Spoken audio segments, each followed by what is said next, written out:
Fit containing structure এসি350 দিয়ে কীভাবে design করা যায় ওই টপিকের উপরে আমরা সম্ভবত লাস্ট ভিডিওতে আছি। আমরা একটু পর্যন্ত কভার করছি কীভাবে আমরা ক্র্যাকটা কন্ট্রোল করতে পারি। ক্র্যাক কন্ট্রোলের প্রসিডিওর হচ্ছে যে এখানে স্ট্রেসটা ম্যাক্সিমাম স্ট্রেসের চেয়ে কম রাখা। হ্যাঁ, অ্যাপ্লাইড স্ট্রেস হচ্ছে এইভাবে বের করতে হবে এবং লিমিট স্ট্রেস যেটা ম্যাক্সিমাম অ্যালাউবল স্ট্রেস সেটা ফর্মুলা দিয়ে বের করতে হবে।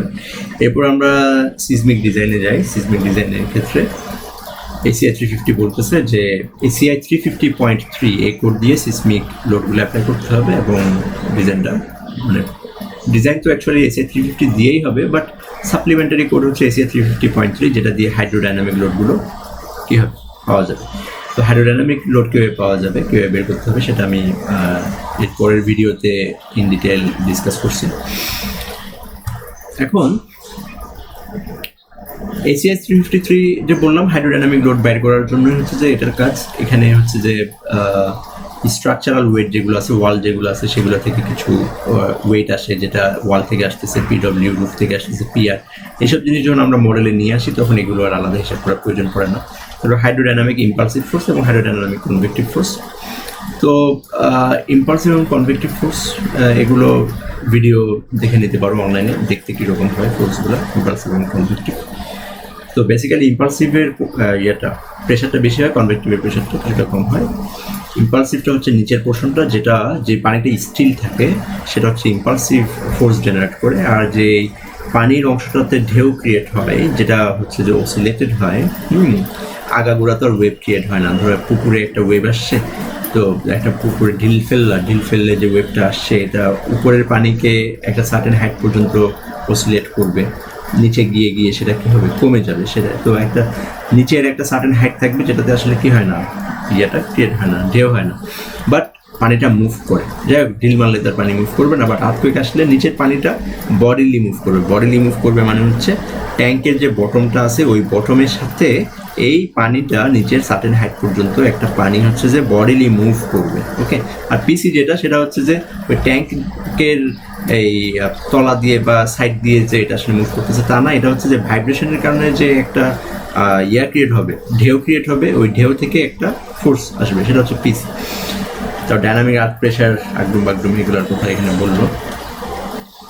তো তাহলে পিআইপিসি কীভাবে বের করতে হয় সেটা আমি পরের ভিডিওতে বলছি। আমি থিওরিটিক্যাল ডিসকাশনে যাইনি, আমি জাস্ট এক্সেল প্রিপেয়ার করা আছে আমাদের অ্যাসেন্ডিং কনসাল্টিং ইঞ্জিনিয়ার্সে, সেটা দিয়ে কীভাবে লোডটা দিতে হবে সেটা আমরা ওখানে দেখেছি। ওকে, তো এখানে ইম্পর্টেন্ট বিষয় হচ্ছে যে ইম্পর্টেন্স ফ্যাক্টর কী হবে সেটা আমরা 1.25 মতো নিতে পারি। এই তিনটা আইটেম পড়ার পরে যেটা সুইটেবল মনে হয়, তাই না? ট্যাঙ্ক কন্টেনিং হ্যাজার্ডাস মেটেরিয়াল যদি থাকে 1.5, হ্যাজার্ডাস মেটেরিয়াল আমরা রাখতেছি না, এটা অ্যাপ্লিকেবল না। Tanks that are intended to remain usable or emergency purposes after an outbreak. এটাতেও কাইন্ড অফ ইটিপি পড়ে কিনা সন্দেহ আছে, তবে একটা বিল্ডিংয়ের ইটিপি হয়তো এটাতে পড়ে না, বাট পুরো একটা কমিউনিটির ইটিপি অবশ্যই এটার মধ্যে পড়ে। পুরো একটা কমিউনিটির জন্য সে ফর এক্সাম্পল চিটাগং ওয়াসা সেই সুয়েজ ট্রিটমেন্ট প্ল্যান্ট বা সুয়েজ ট্রিটমেন্ট প্ল্যান্ট করতেছে, তাহলে ওইটা যদি নষ্ট হয়ে যায়, ইউজেবল না থাকে, তাহলে পুরো কী হবে, কমিউনিটির হচ্ছে যে সমস্যা হবে। পুরো কমিউনিটির হয়তো বা যে ওয়েস্টটা সেটা ডিসপোজ করতে গিয়ে হয়তো বা প্রবলেম হতে পারে বা একটা কেওস ক্রিয়েট হবে। তো ইন দ্যাট কেস এটা 1.25 দিতে হবে, বাট একটা বিল্ডিংয়ের যে ইটিপি সেটার ক্ষেত্রে 1.25 লাগবে কি না সেটা আমার কাছে মনে হয় লাগবে না, তবে আমরা নেই আর কি। রেসপন্স মডিফিকেশন ফ্যাক্টরটা আমি পরের ভিডিওতে ডিসকাস করছি। আমাদেরটা বেসিক্যালি ফিক্সড আর হিঞ্জড বেস ট্যাঙ্ক হয়। ইন দ্যাট কেস বাড়ির ট্যাঙ্ক পুরোটাই যদি বাড়ির হয় তাহলে 3 নেওয়া যায়, আর যদি পুরোটাই মাটির উপরে হয় তাহলে 2 নেওয়া যায়, আর যদি ইন বিটুইন হয় ধরো 50% মাটির ভিতরে 50% মাটির উপরে তাহলে 2.5 নিতে পারবা ইন্টারপোলেশন করে, সেটা এখানে বলা আছে। যদি 40% মাটির নিচে 60% উপরে তাহলে 2.4 নিতে পারবা, তাই না? এভাবে করে হয়তো চেঞ্জ করতে পারবো।